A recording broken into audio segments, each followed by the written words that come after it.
এলাকায় পানীয় জলের তীব্র সংকট, অবৈধভাবে বালি উত্তোলন সহ একাধিক দাবি নিয়ে আসানসোলের জেলা শাসকের দপ্তরে ডেপুটেশন দিল সিপিআইএম।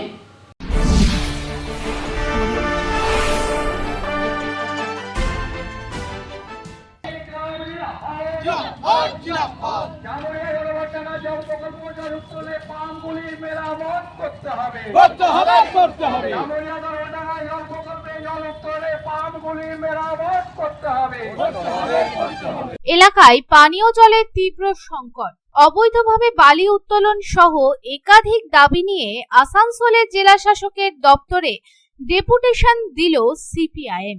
পশ্চিম বর্ধমান জেলা শাসক কার্যালয়ে আসানসোলে জেলা সিপিআইএম পার্টির পক্ষ থেকে এই ডেপুটেশন দেওয়া হলো।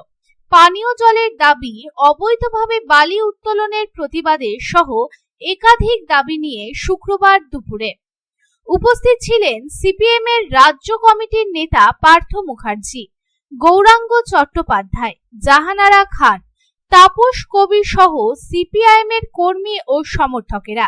একটি মিছিলের মাধ্যমে বামফ্রন্টের কর্মী ও সমর্থকেরা জেলা শাসকের দপ্তরে পৌঁছান এবং সেখানে তারা দীর্ঘক্ষণ ধরে পথসভা করেন।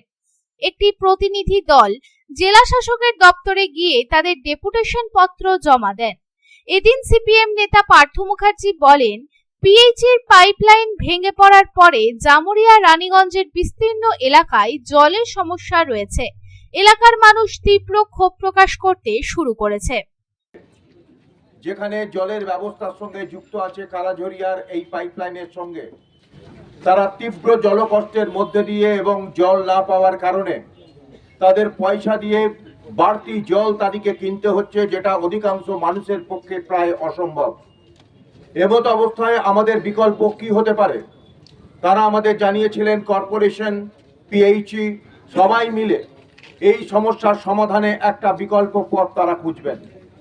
কিন্তু একটা অংশে তারা সাইক্লিক অর্ডারে জলের ব্যবস্থা করলেও মূল যে কেন্দ্রগুলি আসানসোল এই জেলা শাসকের দপ্তর থেকে একটু পেছনের দিকে, জামুরিয়া বা রানীগঞ্জ, যারা সরাসরি জেলা শাসকের দপ্তরে কথা বললেই আসতে পারেন না, এমন ব্যক্তিবর্গ তাদেরকে দূর থেকে জলের ব্যবস্থা থেকে দূরে সরিয়ে রেখে আজকে এই ধরনের জঘন্য অবস্থার মধ্যে আজকে সৃষ্টি হতে হয়েছে। এই কারণে আমরা বলেছিলাম খুব স্বল্প সংখ্যক মানুষ নিয়ে আজকে প্রথম আবেদন জানাবো, কিন্তু যদি আমাদের সমাধান না হয় পরবর্তীতে কিন্তু আমাদের আন্দোলনের জল না পাওয়ার কষ্টের যে আন্দোলন, জল না পাওয়ার আন্দোলনের যে কষ্টের যে আন্দোলন, সে আন্দোলনের প্রতিফলন ইতিমধ্যেই জামুরিয়া বা অন্যান্য অংশে মানুষ স্বতঃস্ফূর্তভাবে ক্ষোভ দেখাচ্ছেন। অন্যদিকে এই প্রসঙ্গে সিপিএম এর নেত্রী জাহানারা খান বলেন, 13-14 দিন হতে চলল জলকষ্ট চলছে, জলের জন্য হাহাকার করছি।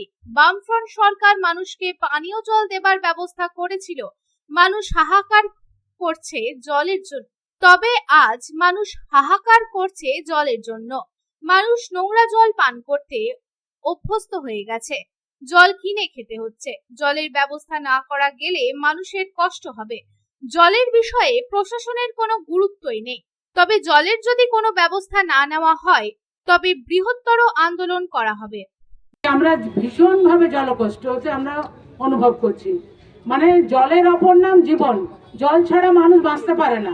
সেই জলের জন্য আমরা হাহাকার করছি।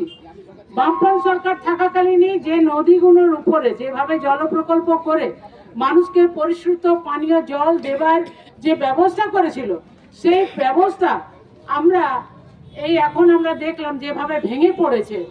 মানুষ হাহাকার করছে জলের জন্য।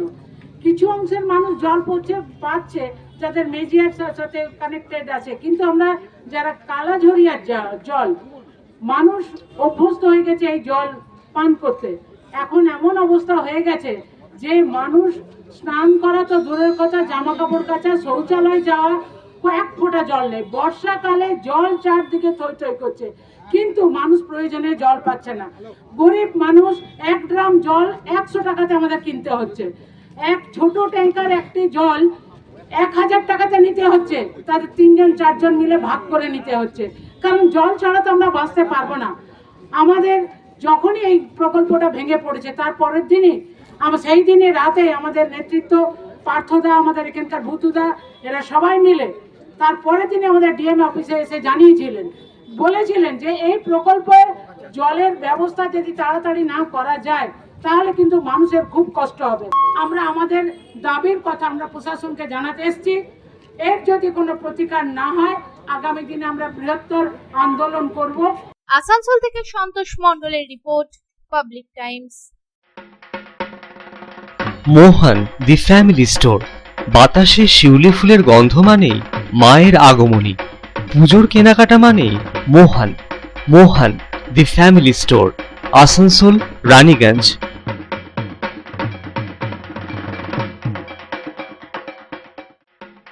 दुर्गा पूजा हो या दीपावली या हो कोई भी उत्सव, कपड़ों की खरीदारी के लिए आपकी पहली पसंद मोहन दी फैमिली स्टोर। एक छत के नीचे फैमिली की संपूर्ण खरीदारी और ब्रांडेड कंपनियों के गारमेंट्स का नाम मोहन दी फैमिली स्टोर, आसनसोल, रानीगंज।